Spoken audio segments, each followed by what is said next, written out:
friends, welcome to JSJC Spoken English channel. இன்னைக்கு நம்ம வீடியோல part 24th class வீடியோ பார்க்க போறோம். அதாவது class 24th class பார்க்க போறோம். இன்னைக்கும் புது சென்டென்ஸ்ல உங்களோட மீட் பண்றேன்.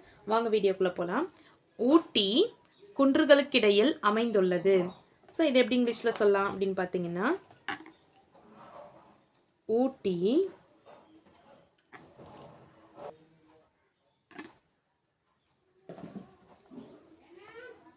Ooty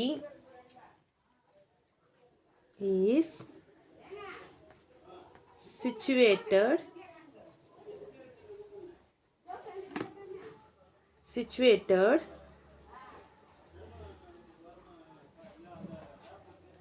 among the hills. அதாவது குன்றுகளுக்கிடையில் அப்படின்னு சொல்லியிருக்காங்கல்ல. ஸோ வந்துட்டு அமாங் தி ஹில்ஸ், அதாவது Ooty is situated among the hills, குன்றுகளுக்கு. ஹில்ஸ்னா குன்றுகள், ஊட்டி வந்து ஊட்டி உங்களுக்கு தெரியும், சிச்சுவேட்டட்னா அமைந்திருக்கிறது.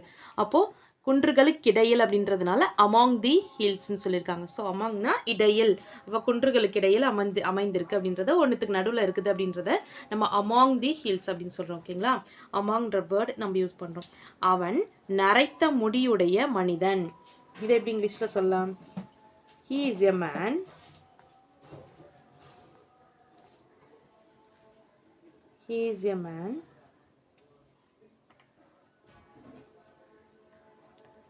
with grey hair. ஸோ இந்த இடத்துல பார்த்தீங்கன்னா நரைச்ச முடியுடைய மனிதர் அப்படின்னா அப்போ ஆஃப் உடையனா ஆஃப் தானே வரணும் அப்படின்னு கேட்டிங்கன்னா இல்லை. இந்த இடத்துல வந்துட்டு is a man with grey hair. இந்த இடத்துல உடன் அப்படின்றது நரைத்த முடியுடன் இருப்பார் அவர் அப்படின்றத எப்படி சொல்கிறதுனா நரைத்த முடியுடைய அப்படின்னு சொல்லியிருக்காங்க. ஸோ அதுதான் சொன்னேன், இங்கிலீஷில் வந்து நம்ம அப்படியே டிரான்ஸ்லேட் பண்ணி நம்ம தமிழில் மாற்ற முடியாது. தமிழை வந்து இங்கிலீஷில் அப்படியே டிரான்ஸ்லேட் பண்ண முடியாது. சில வேர்டிங்ஸ் வந்து நம்மளுக்கு டிஃப்ரெண்ட் ஆகும். இந்த இடத்துல பார்த்தீங்கன்னா வித் யூஸ் பண்ணியிருக்கோம். Is a man with grey hair. ஓகேங்களா, அதே மாதிரி தான் லாஸ்ட்லேயும் பார்த்தீங்கன்னா அமாங்ன்றதும் இடையில் அப்படின்றது பிட்வீன்ற வேர்டும் வரும். இடையில்னா பிட்வீன்ற மீனிங் வரும்.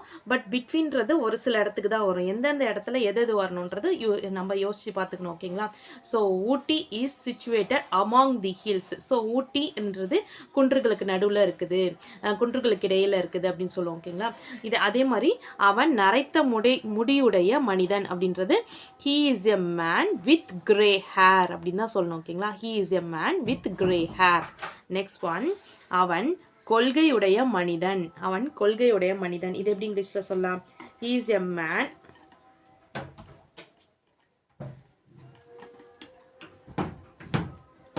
a man of principles.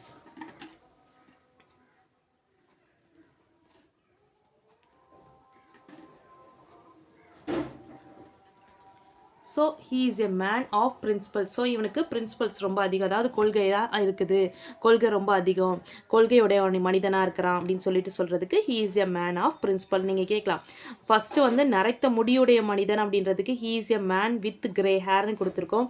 அதே கொள்கையுடைய மனிதன்றதுக்கு he is a man of principles. So இதுதான் வந்து நான் என்ன சொன்னேன்னா, தமிழுக்கும் இங்கிலீஷ்க்கும் சில டைம்ஸ்லாம் வந்து டிஃப்ரென்ஸ் வரும். ஓகேங்களா, ஸோ எதுக்கு என்ன வேர்டு யூஸ் பண்ணணும், ஆஃப் எந்த இடத்துல யூஸ் பண்ணணும், வித் எப்படி யூஸ் பண்ணணும் அப்படின்றத நம்ம தான் இதை தெரிஞ்சுக்கணும். ஸோ ஆஃப்க்கும் வித்துக்கும் என்ன டிஃப்ரென்ஸ் பார்த்தீங்கன்னா, கரெக்டாக வித்துக்கு வந்து மீனிங் என்னென்னா உடன் அப்படின்ற மீனிங். ஓகேங்களா, ஸோ அவன் வந்து நரைச்ச முடியுடன் இருப்பான் அப்படின்றது. இவன் முடி என்ன முடியுமா இருக்கும், நான் நரைச்ச முடியோடு இருப்பான்ப்பா அப்படின்னு தான் சொல்லுவாங்க. ஸோ நரைச்ச முடியுடைய அப்படின்றத விட நரைச்ச முடியுடன் இருப்பான் அப்படின்றது. அவன் வந்து கொள்கையுடைய ஒரு மனுஷன் அப்படின்றது. கொள்கைன்றது ஒரு பிரின்சிபல். ஸோ பிரின்சிபல்ஸ்ன்றது ஒரு கொள்கையை குறிக்கிறதுனால நம்ம ஆஃப்னு சேர்த்துக்கிறோம். ஓகேங்களா, நெக்ஸ்ட் ஒன், நதியின் மீது பாலம் உள்ளது. இது எப்படி இங்கிலீஷ்ல சொல்லலாம்னு பார்த்தீங்கன்னா, there is a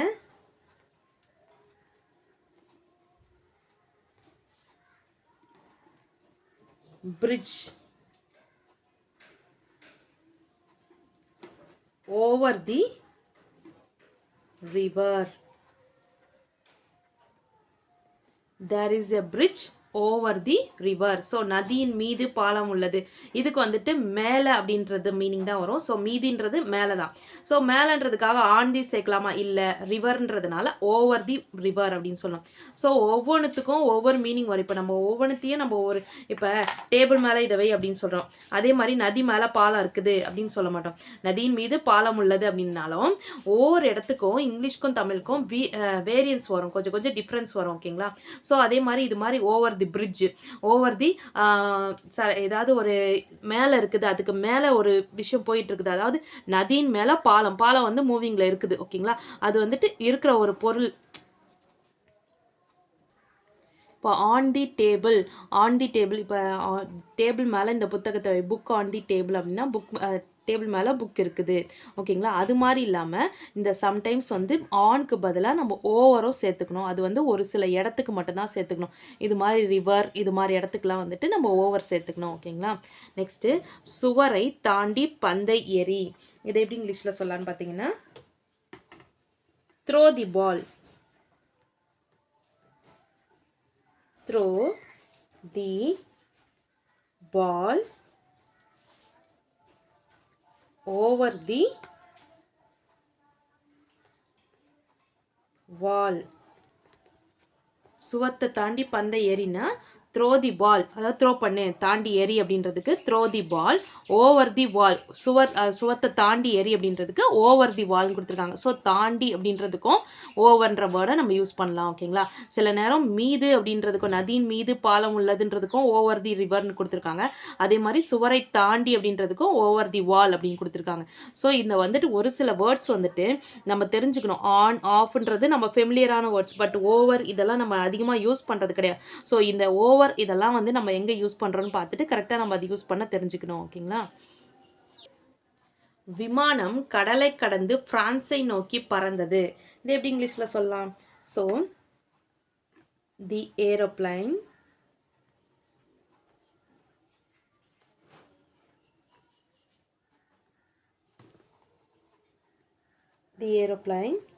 flew over the sea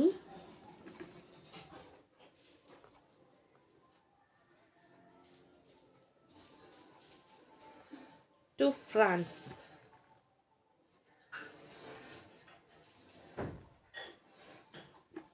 The aeroplane flew over the sea to France.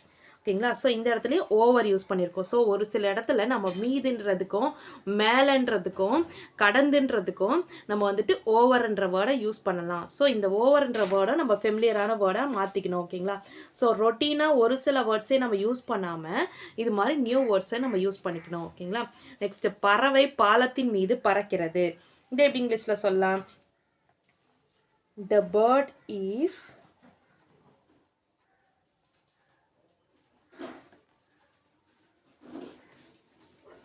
flying over the bridge.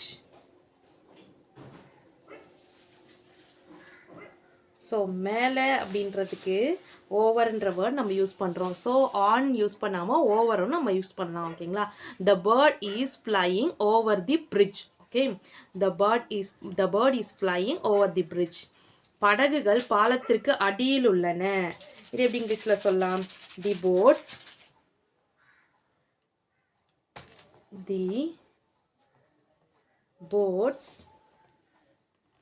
are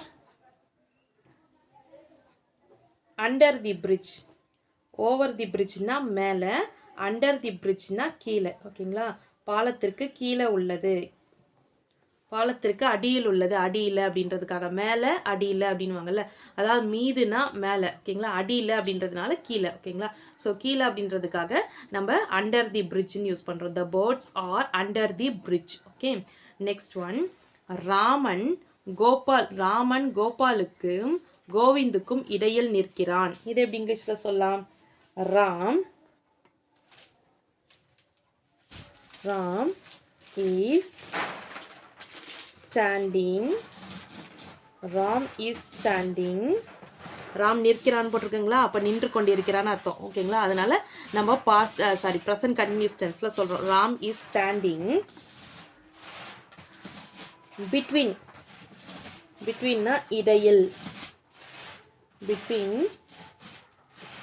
Gopal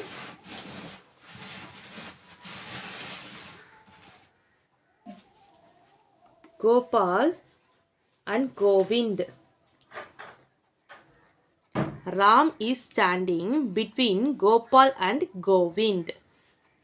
so Raman வந்துட்டு கோபாலனுக்கும் கோவிந்துக்கும் இடையில இருக்கிறான் அப்படின்னு சொல்லியிருக்காங்க. ஓகேங்களா.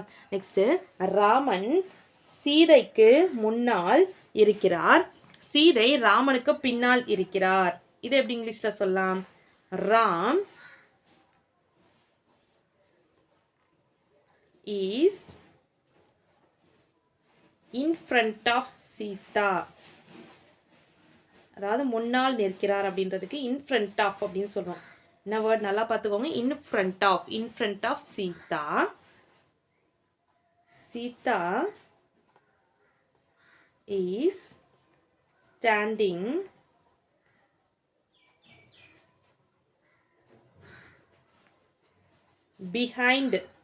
பிஹைண்ட்னா பின்னாடி. ஓகேங்களா. ஸோ இன் ஃப்ரண்ட் ஆஃப்னா முன்னால், பிஹைண்ட்னா பின்னால். நல்லா ஞாபகம் வச்சுக்கோங்க. Behind Ram. Ram is in front of Sita. In front of சீதானா முன்னாடி இருக்கிறாரு, ராமன் சீதைக்கு முன்னால் இருக்கிறார். அதே Sita is standing behind Ram. Sita வந்துட்டு ராம்க்கு வந்துட்டு பின்னால் இருக்கிறாங்க, அதனால பிஹைண்ட் அப்படின்னு கொடுத்துருக்காங்க. ஓகேங்களா. Next one. இப்போ என்னென்னா நம்ம ஒரு பேராகிராஃப் மாதிரி சென்டென்ஸ் பார்க்க போகிறோம். அதுக்கு எப்படி இங்கிலீஷ் மீனிங் பார்க்கலாம். பஸ் சாலை மீது செல்கிறது, சேலைகள் பார்வைக்கு வைக்கப்பட்டுள்ளன, நாங்கள் வேலை செய்து கொண்டிருக்கிறோம், அவர்கள் டூரில் இருக்கிறார்கள், சாமான் பிளாட்பாரத்தின் மீது உள்ளது. ஸோ இது எல்லாமே ஒரு பேராகிராஃப் மாதிரி கொடுத்துருக்காங்க. இது அப்படியே எப்படி டிரான்ஸ்லேட் பண்ணுறதுன்றதை நம்ம பார்க்கலாம். ஃபர்ஸ்ட் ஒன், பஸ் சாலை மீது செல்கிறது. இது எப்படி சொல்லலாம்? பஸ்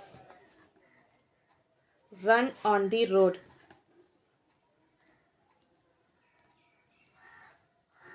சாலை மீது செல்கிறது, மீது அப்படின்றதுக்காக ரன் ஆன் தி ரோட். ஓகேங்களா. ஆன்றது மேலே. ஓகேங்களா. நெக்ஸ்ட் ஒன், சேலைகள் பார்வைக்கு வைக்கப்பட்டுள்ளன. Saris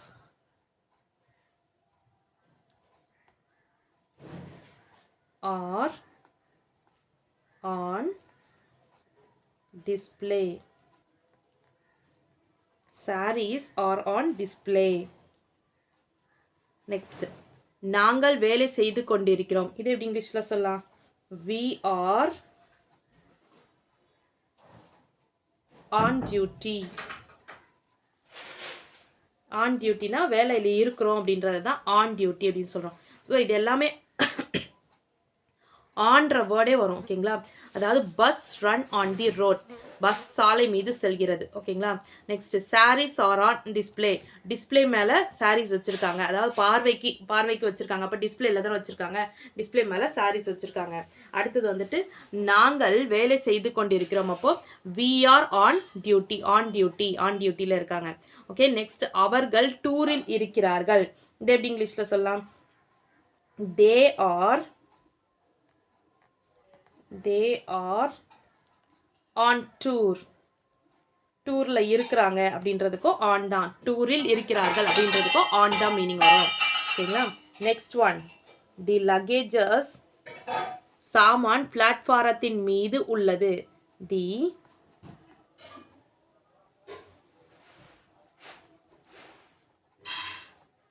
luggage is on the platform.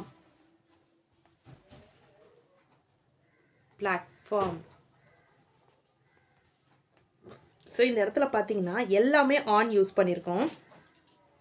இதில் சில வேர்டிங்ஸ் நீங்கள் கேட்கலாம், அவர்கள் டூரில் இருக்கிறார்கள் அப்படின்றதுக்கு நீங்கள் ஏன் ஆன் சேர்த்துருக்கீங்க அப்படின்னா, சில வேர்ட்ஸுக்கு நம்ம சேர்த்தாலும் அது தப்பு கிடையாது. அவங்க டூருக்கு போயிருக்காங்க அப்படின்றது, டூருக்கு நம்ம ஒரே விஷயத்தையே நம்ம டிஃப்ரெண்ட்டாக கூட சொல்லலாம் தமிழ்லேயே. அவங்க டூருக்கு போயிருக்காங்க, டூரில் இருக்கிறார்கள்னுலாம் சொல்லியிருக்காங்க. டூரில் இருக்கிறார்கள் அதுனா வீடா அது மாதிரி இல்லாமல் டூரில் இருக்கிறார்கள் அப்படின்னு சொல்லியிருக்காங்க. ஸோ அதை இன்னொரு விதமாக எப்படி சொல்லலாம், அவங்க டூருக்கு போயிருக்காங்க, அவங்க டூரில் இருக்காங்க, அவங்க பிஸியாக இருக்காங்க, இது மாதிரி நிறைய விஷயம் நம்ம தமிழ்லேயே சொல்லலாம். அதே மாதிரி தான் இங்கிலீஷ்லேயும் they are on tour, they are in tour வரக்கூடாது, ஆன் டூர் தான் கரெக்டான வேர்ட். ஸோ சில விஷயம் கிராமட்டிக்கலாக பார்க்கும்போது தே ஆர் ஆன் டூர் ஓகேங்களா. அதே மாதிரி the luggage is on the platform ஓகேங்களா. இது மீது அப்படின்னு கொடுத்துருக்காங்க, சாமான் பிளாட்ஃபார்மத்தின் மீது உள்ளது, அதனால ஓகே. அதே மாதிரி சாரீஸ் ஆர் ஆன் டிஸ்பிளே அப்படின்றது பார்வைக்கு வைக்கப்பட்டிருக்குன்னா சாரீஸை வந்து டிஸ்பிளேல தானே வச்சுருக்காங்க, பார்வைக்கு தானே வச்சுருக்காங்க, மேலே தானே டிஸ்பிளே மேலே தானே வச்சுருக்காங்க அப்படின்ற meaning. So bus run on the road, sarees are on display, we are on duty, they are on tour, the luggage is on the platform. Next one, நாம் குழப்பத்தில் உள்ளோம், பணம் என் சட்டை பையில் உள்ளது, மீன்கள் கடலில் உள்ளன, உள்ளே யார். ஸோ இதெல்லாம் எப்படி இங்கிலீஷில் சொல்லலான்னு பார்த்தீங்கன்னா, நாம் குழப்பத்தில் உள்ளோம் அதுக்கு first we are in confusion, நாங்கள்லாம் குழப்பத்தில் இருக்கோம், we are in confusion, குழப்பத்தில் இருக்கிறோம். அதுக்கப்புறம் பணம் என் சட்டை பையில் உள்ளது, அதை வந்துட்டு the money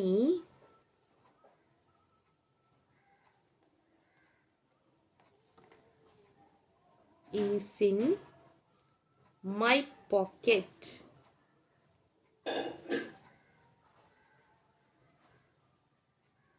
Next one, மீன்கள் கடலில் உள்ளன, இது எப்படி இங்கிலீஷில் சொல்லனா, fish are in the sea, fish are in the sea. Next one, உள்ளே யார் அப்படின்றது who is inside, who is inside. So இது எல்லாமே இன் வச்ச கொஸ்டினாக இருக்கு, ஆன்சராக இருக்கும். அதாவது நாங்கள் குழப்பத்தில் உள்ளோம் அப்படின்னா வி ஆர் இன் கன்ஃபியூஷன், குழப்பத்தில் இல் அப்படின்றதுக்காக இன் அப்படின்னு சேர்த்துருக்கோம் ஓகேங்களா. என் பணம் என் சட்டையில் உள்ளது, அந்த இல்காக the money is in my pocket அப்படின்னு சேர்த்துருக்காங்க. the money is in my pocket, is in my pocket. So இன்னுன்றது என்னுடைய பையில்ன்றதுக்காக in my pocketன்னு சேர்த்துருக்காங்க ஓகேங்களா.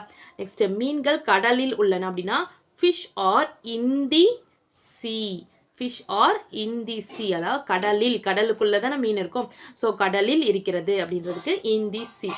நெக்ஸ்ட் உள்ளே யார் அப்படின்னா who is inside, இன்சைட்னா உள்ளே ஓகேங்களா, who is inside. ஸோ இல் அப்படின்ற மீனிங்காக தான் இன்னு நம்ம சேர்த்துருக்கோம் ஓகேங்களா. குழப்பத்தில் அப்படின்றதுக்காக தான் அந்த இல் வந்து சேர்ந்ததுக்காக தான் இன் சேர்த்துருக்கோம். அதே மாதிரி சட்டை பையில் அப்படின்றதுக்கு தான் இன் மை பாக்கெட் ஓகேங்களா. நெக்ஸ்ட் மீன் கடலில், இந்த இல்லுக்காக தான் இன் சேர்த்துருக்கோம். நெக்ஸ்ட் உள்ளே யாருன்றது ஹூ இஸ் இன்சைட், இன்சைட்னாவே உள்ளே, யாருன்றதுக்கு ஹூ சேர்த்துருக்கோம் ஓகேங்களா. ஓகே நெக்ஸ்ட் ஒன் பார்க்கலாம். குழந்தை கூரை மீதிருந்து விழுந்து விட்டான், கூரை மீதிருந்து விழுந்து விட்டான், இது எப்படி இங்கிலீஷ்ல சொன்னான்னா the child fell from the road, the child fell from the roof, the child fell from the roof. So குழந்தை கூரை மீதில் இருந்து விழுந்து விட்டான் அப்படின்றது the child fell, விழுந்துறதுக்கு fell ஓகேங்களா. மீதில் இருந்து அப்படின்றதுக்கு from the roof, கூரையிலிருந்து from the roof ஓகேங்களா. நெக்ஸ்ட் மேப் சுவற்றின் தொங்க விடப்பட்டது, இது எப்படி இங்கிலீஷில் சொல்லனா the map was hang on the wall. So சுவர் மேலே தானே தொங்க விடுவாங்க, அதனால on the wall ஓகேங்களா. தி மேப்ன்றது தி மேப் சுவற்றில் தொங்க விடப்பட்டது அப்படின்னா வாஸ் ஹேங் பண்ணி வச்சிருக்கிறது தொங்க விடுறதுக்கு ஓகேங்களா. Hang on the wall, on தினா சுவற்றின் மேலே தொங்க விட்டுருக்காங்க ஓகேங்களா. நெக்ஸ்ட் ஒன், எனக்கு செய்தித்தாள் கொடு. இந்த இங்கிலீஷில் சொல்லனா, give the newspaper to me. Give the newspaper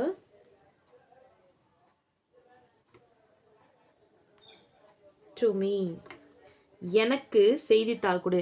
to me அப்படின்னா எனக்குன்ற மீனிங். ஓகேங்களா? ஸோ கிவ் தி நியூஸ் பேப்பர்னா கொடு அப்படின்ற, கிவ்னா கொடு, செய்தித்தாள்ன்றதுக்காக இந்த news paper, give the news paper to me, எனக்கு அப்படின்றதுக்காக டு மீ அப்படின்னு சேர்த்துருக்காங்க. ஓகே, நெக்ஸ்ட், எனக்காக செய்தித்தாள் கொண்டு வா. இது எப்படி இங்கிலீஷில் சொல்லலான்னு பார்த்தீங்கன்னா, எனக்காக செய்தித்தாள் கொண்டு வா அப்படின்னு யார்கிட்டயே ஆர்டர் பண்ணுறோம். அது எப்படி இங்கிலீஷில் சொல்கிறதுனா, get the news paper. Get a newspaper. Get a newspaper for me. Get a newspaper for me. எனக்காக, எனக்குன்றதுக்கு to me, அதே எனக்காக அப்படின்னா for me. ஓகேங்களா? Get a newspaper for me. கொண்டு வா அப்படின்றதுக்கு get a newspaper for me. Okay, okay friends, இன்றைக்கி நம்ம வீடியோவில் பார்த்த சென்டென்ஸ் எல்லாம் உங்களுக்கு யூஸ்ஃபுல்லாக இருந்திருக்கும்னு நினைக்கிறேன். கண்டிப்பாக உங்களுக்கு யூஸ்ஃபுல்லாக இருக்கும். ப்ராக்டிஸ் பண்ணி பாருங்கள், உங்களுக்கு கண்டிப்பாக யூஸ்ஃபுல்லாக இருக்கும். இந்த வீடியோ உங்களுக்கு பிடிச்சிருந்துச்சுன்னா லைக் பண்ணுங்கள், உங்கள் ஃப்ரெண்ட்ஸ்க்கும் ஷேர் பண்ணுங்கள். ஏதாவது டவுட் இருந்துச்சுன்னா கமெண்ட் செக்ஷனில் கமெண்ட் பண்ணுங்கள். என்னோட இன்னொரு channel JSJ English grammar channel, இதில் கிராமர் ரிலேட்டடான வீடியோஸ்லாம் போஸ்ட் பண்ணிட்டுருக்கேன். டிஸ்கிரிப்ஷனில் லிங்க் இருக்குது ஃப்ரெண்ட்ஸ். நெக்ஸ்ட் வீடியோவில் நம்ம கரலேட்டிவ் சென்டென்ஸ், அதாவது இணைப்பு ஜோடிகள், அந்த சென்டென்ஸ்லாம் நம்ம பார்க்க போகிறோம். அதை பற்றி நம்ம நெக்ஸ்ட் வீடியோவில் பார்க்கலாம். ஓகே ஃப்ரெண்ட்ஸ், என்னுடைய சேனல் உங்களுக்கு பிடிச்சிருந்துச்சுன்னா லைக் பண்ணுங்கள், உங்கள் ஃப்ரெண்ட்ஸ்க்கும் ஷேர் பண்ணுங்கள். ஏதாவது டவுட் இருந்துச்சுன்னா கமெண்ட் செக்ஷனில் கமெண்ட் பண்ணுங்கள். தேங்க்ஸ் ஃபார் வாட்சிங். We will meet in the next video. Bye, see you, take care.